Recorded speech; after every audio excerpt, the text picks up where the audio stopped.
It is the 2nd of August, 1826, 7 a.m. Two men stand side on to one another, boots wet with morning dew, holding pistols by their sides. A Navy lieutenant stands counting aloud. 1, 2. A young man next to him cuts in. Lower your weapon, sir. You may aim on the mark of your second. The Navy lieutenant begins anew. 1,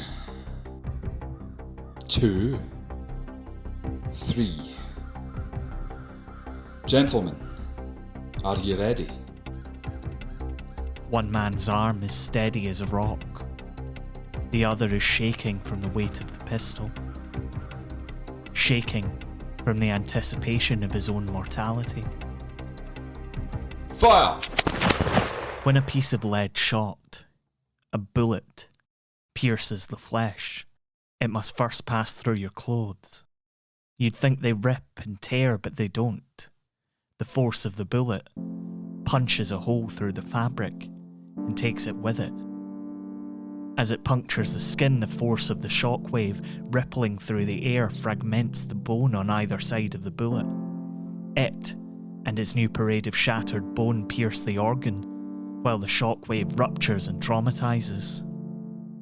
The tiny scrap of unwashed fabric clinging to the bullet begins the process of infecting the wound before it's even finished being made.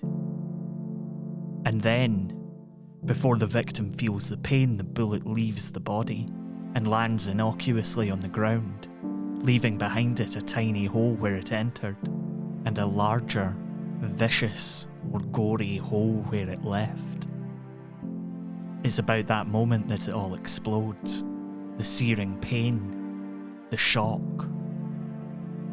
Of course, it depends on what kind of bullet, what kind of injury. But if the bullet passes through the lung and the heart and exits through the back, it doesn't take long to realise. Time's up. This is Scotland, a podcast about history and where we made it. I'm Michael Park.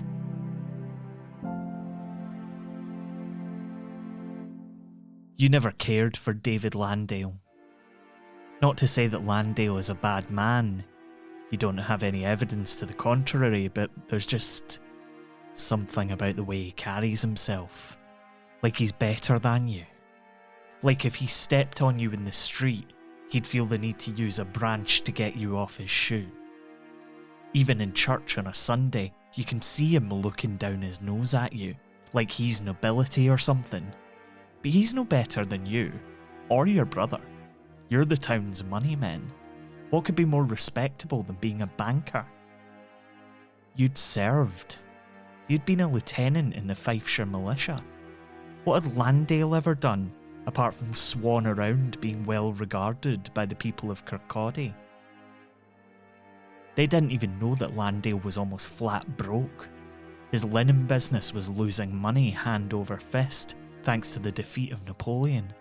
There weren't as many soldiers needing uniforms, so there weren't as many pounds for David Landale. In fact, he'd come to you just that week looking for £1,000 overdraft.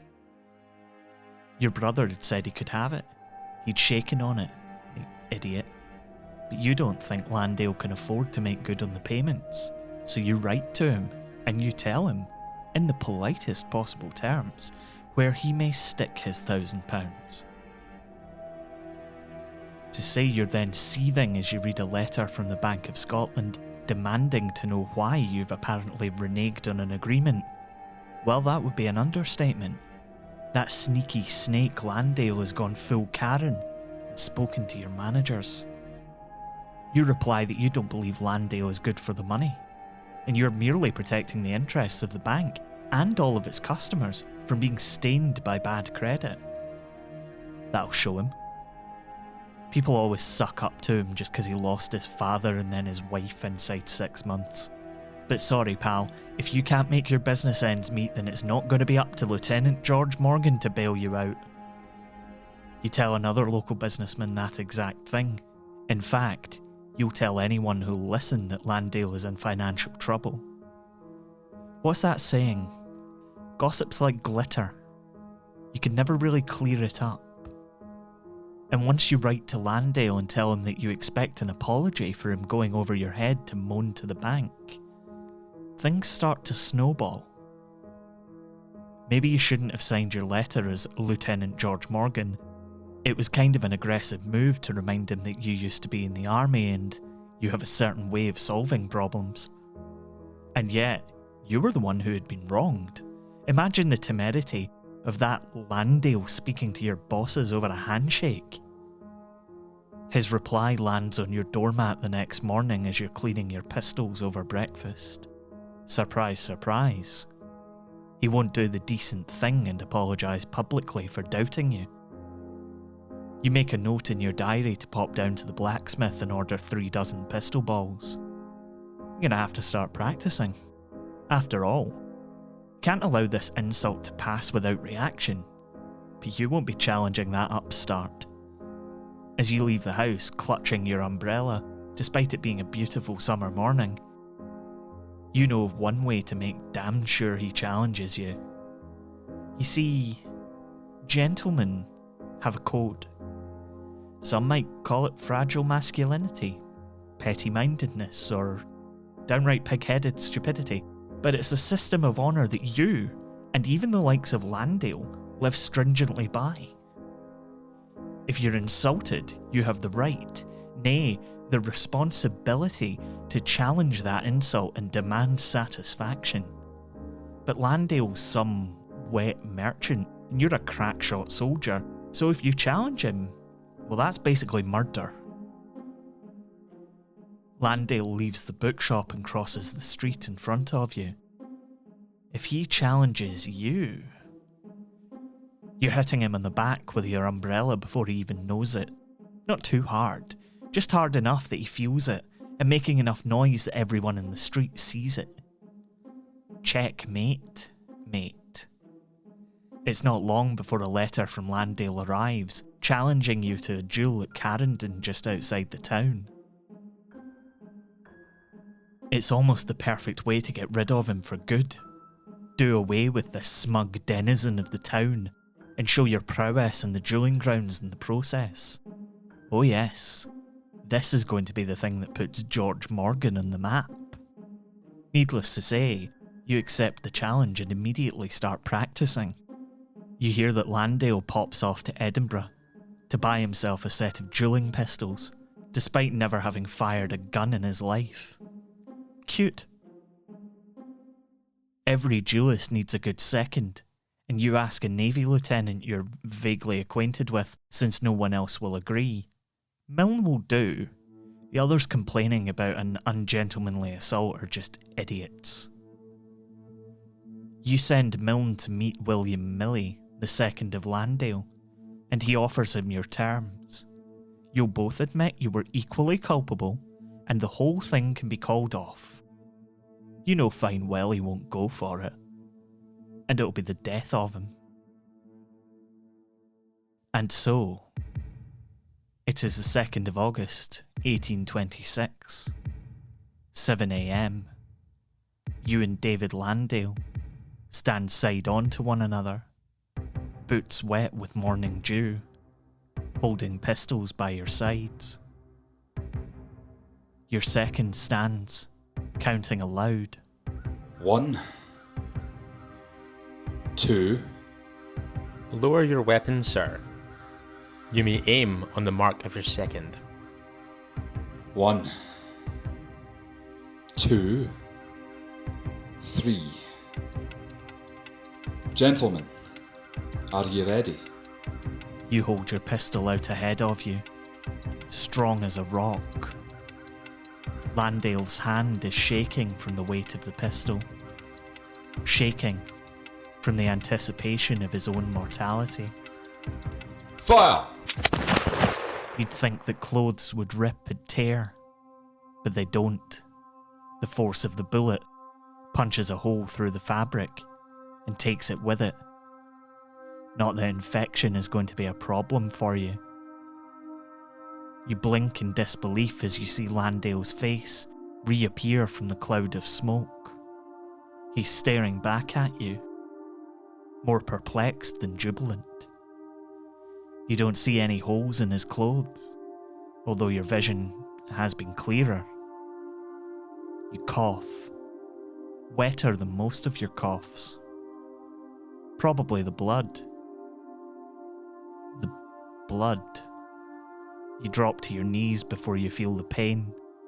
The bullet has long since left your body, leaving behind it a tiny hole where it entered, and that vicious, ragged hole, significantly larger in your back.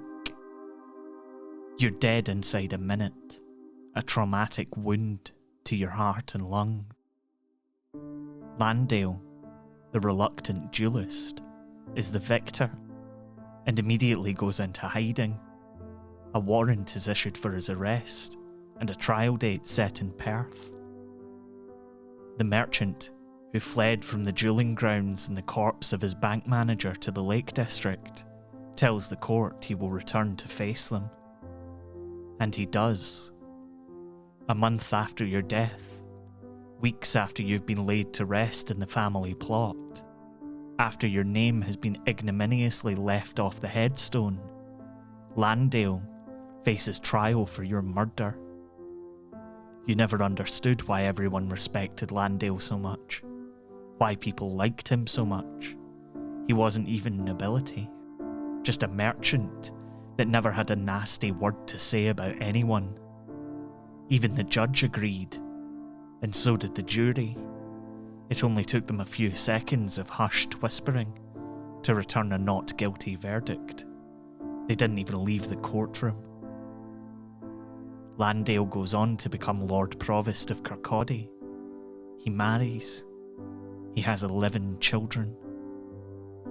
One of his daughters grows up and marries someone, Alexander Morgan, your nephew. They start a business, the Landale and Morgan Trading Company. In a way, you're finally in business together. The pious merchant and the bullying ex-soldier banker. The final insult to your imagined honour. You've been listening to Scotland. It was written and produced by me, Michael Park, and is a production of Be Quiet Media. The music for every episode of Scotland is by our very own dashing duelist Mitch Bain. You can check out more of his work at mitchbain.bequiet.media. Additional voices in this episode were by Chris Moriarty and Mitch Bain. Jamie Mowat does amazing illustrations for us, which you can see in our episode art. Check out more and buy prints at tidlin.com. Scotland is supported by Chris Lingwood, Scott McCubbin, and listeners like you on Patreon. You can get loads more from us for as little as $2 per month at patreon.com/Scotland History Podcast. You can find out more about the show and read transcripts on our website, scotlandpodcast.net, and we're on Twitter, Facebook, and Instagram by searching Scotland, a Scottish History Podcast. Thanks for listening. Look after one another. Wear a mask. Don't get into any duels. We'll see you next time.